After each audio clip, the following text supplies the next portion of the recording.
morning. Welcome to CATEX TV. My name is Frank Fortunato. Today is Wednesday, February 19th, 2014. The situation in Kiev has become quite dire. Approximately 25 people have been killed in clashes yesterday and last evening. Protesters have created a ring of steel or a ring of fire, separating themselves from the riot police and are chanting, daring the police to shoot at them and kill them. Some 20 protesters have been killed, a police officer was killed, a journalist was found dead, some 250 people have been injured and brought to hospitals. Today it is assumed that the riot police are going to make one more push to try to clear the downtown area of the protesters, who have insisted that they will not leave unless they are killed. Meanwhile, as the scope of the violence became clear, Russia has issued a blistering statement blaming criminal activities of radical opposition forces for causing the bloodshed and denouncing European countries for refusing to acknowledge that. President Putin spoke with the Ukraine President Yanukovych and expressed support for a swift settlement, but said that in his view, all responsibility for what's happening in the Ukraine rests with extremists. About being out of touch. Meanwhile, in Bangkok, unusually, there was actually violence. 5 people were killed, including 1 policeman, 4 protesters. This is when the government finally managed to begin to clear the downtown government buildings that have been inhabited by protesters. Also, the National Anti-Corruption Commission said that the country's embattled Prime Minister, Yingluck Shinawatra, is going to be charged with neglect of duty. She apparently was involved in a controversial rice subsidy scheme. If she's found guilty, she could in fact be forced to resign. The United Kingdom is supposedly now one of the 10 most economically vulnerable countries in the world from flooding. This is according to a new global study released by the consultancy group Maplecroft. This came yesterday when the great summit meeting occurred in Whitehall between the government and the UK flood insurers. That meeting was called a PR stunt by the opposition in Parliament. Apparently, the meeting included the CEOs of Aviva, Direct Line, AXA, Lloyd's Banking Group, and Aegeus, as well as the claim director for Royal Sun Alliance.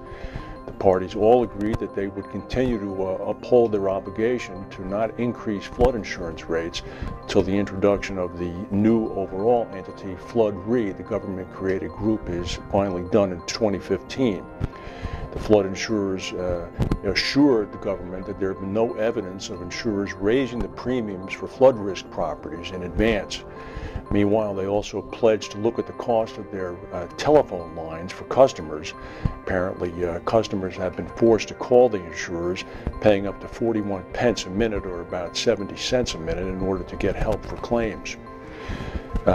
Direct Line, the home and motor insurer spun off from the Royal Bank of Scotland, apparently faces the biggest claim total for the UK floods.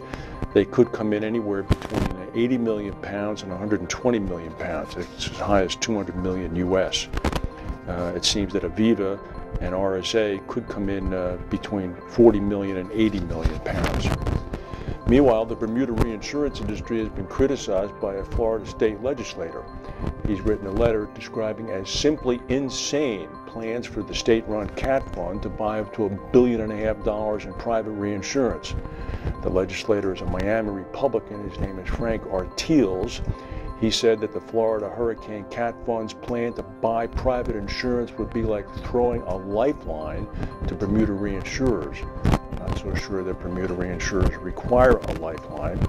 He said that in recent years, when demand was stronger than supply, Bermuda reinsurers had no reservations about jacking up rates on Floridians. Sending them a lifeline now, when we're finally seeing some signs of rate relief, is simply insane.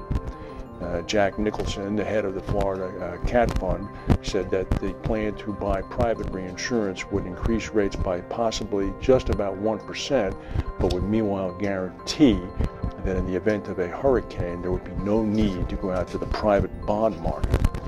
Robert Hartwig, head of the Insurance Information Institute and a well-respected observer, said it's very fortunate for Florida that it's been able to build up its reserves in the CAT Fund. But the fact of the matter is that Florida is living on borrowed time. Oklahoma yesterday, there was an earthquake swarm. 4 quick earthquakes rattled the central part of the state. The first was about a 2.6, the second was 3.8, the next was 3.3, and the next was 2.8. They all came in about a span of about 40 minutes. No damage or reports of injuries have come in. David Cash, the former CEO of Endurance Specialty down in Bermuda, who was replaced by John Charman, is going to take the helm at the Bermuda Business Development Agency. Cash is a good man.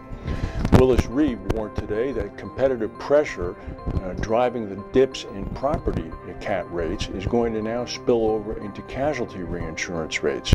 They said many traditional reinsurance players, deterred by cutthroat competition in the property cat market, are instead deploying their capital to casualty. They said this is going to introduce competitive and softening market conditions in casualty.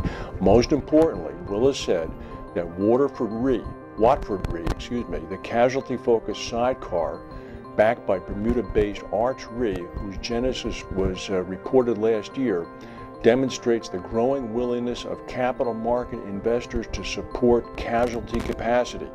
Willis said that this confirms that new capital in search of non-correlating returns is willing and able to enter the casualty and participate at risk level, just as it has been doing in the property market. Big development proves how true, and we've been saying this for many, many months that this will happen. News from North Korea. The lavish spending of Kim Jong-Un, the North Korean dictator, is even surpassing that of his father, this is according to the United Nations Commission. Spending on luxury goods by the North Korean regime has climbed to $646 million in 2012. A year after Kim assumed the control of the government, he's treated himself to luxuries of up to $300 million a year on average, including dozens of high-end Mercedes-Benz cars, musical instruments including dozens of top-quality Steinway pianos. Kim also spent a sizable sum on a private movie theater for 1,000 of his closest allies. In testimony before the UN Commission, former officials of the regime who have escaped said that Kim is acquiring the hard currency for his spending spree through the underground sale of alcohol in Islamic countries and through trafficking of ivory from Africa to China. Unbelievable.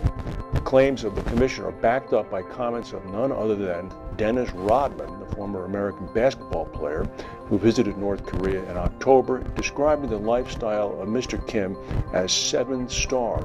A 7-star party with free-flowing cocktails, jet skis at his private island, and luxury yachts. Meanwhile, North Korea estimates, the UN estimates that about 2.8 million people in North Korea are starving to death. That's the news for today. If we have any breaking news, we'll come back to tell you. Thank you for watching, and we'll see you tomorrow.